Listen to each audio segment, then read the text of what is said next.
ICE announcing it's arrested this illegal migrant truck driver from Uzbekistan, saying he is wanted in his native country for distributing propaganda and recruiting terrorists. Agents arresting him while he was driving an 18-wheeler in Kansas. Pennsylvania issued him a commercial driver's license after the Biden administration let him in more than 2 years ago. Joining us now is Pennsylvania Congressman Brian Fitzpatrick. Congressman, there's so much wrong with this story. Number one, the company that hired him, and number two, the state that let him get a license. Go. Yeah, well, this is Exhibit A, Brian, of the cascading effect of the catch and release policy that existed under the prior administration. So Bazarov was a 31-year-old Uzbeki national who was charged with multiple terrorism charges, not just being a terrorist himself, but training and recruiting terrorists. The Uzbeki nationals, the law enforcement did their job. They loaded the warrant up to a system called Interpol, which is an international clearinghouse for any warrants across the globe. But he comes to the southern border, tries to sneak across the border, is encountered by Border Patrol officers, provides fake ID. So when they run it in against the system, he doesn't ping. And because the previous administration, the previous Trump administration's Remain in Mexico policy was converted under the Biden administration to a catch and release, rather than being sent south to wait for his hearing, he was sent into the United States. Of course, they never show up for their hearing. And then the cascading effect is DHS then gives him a work authorization because he cleared the protocol at the southern border.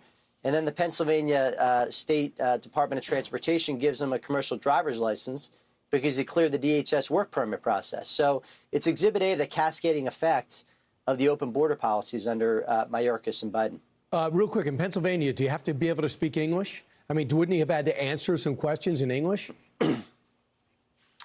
No, the current protocol, Brian, is that if you can prove you're in the country legally, and that's what these people do, right? They gamed the system, the flawed system that exists under the Biden administration, to at least be granted temporary asylum status. So they, purportedly are going to show up for their hearing, which they never do.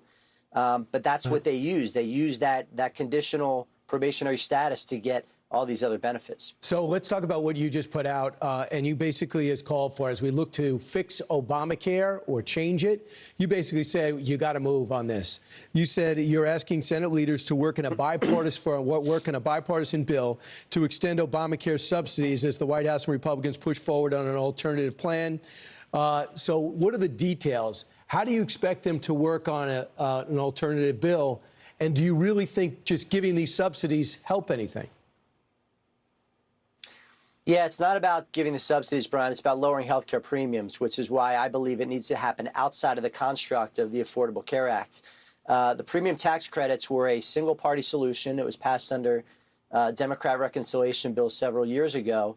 And what I believe needs to happen, there are multiple flaws to the current construct of the premium tax credit system. Number one, there are no income caps. You could be earning $600,000 a year and get the credits. And second, the money goes to the insurance company rather than the insurance beneficiary. This is no different than buying a car and the rebate goes to the auto dealer rather than the car buyer.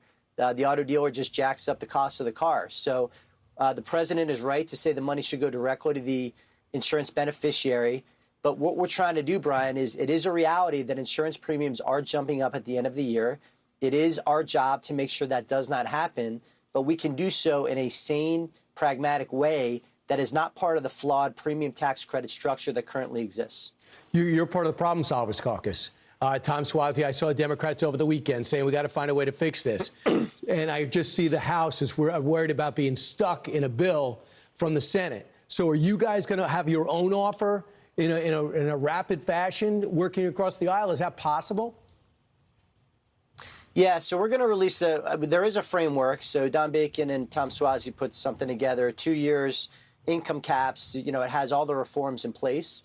But really, this is just a buying time, Brian, to get the longer healthcare solution, which our healthcare system is a mess. Everybody knows that. Everybody knows that. The premium tax credit structure is not the long-term fix. It's really putting a Band-Aid on a bleeding artery.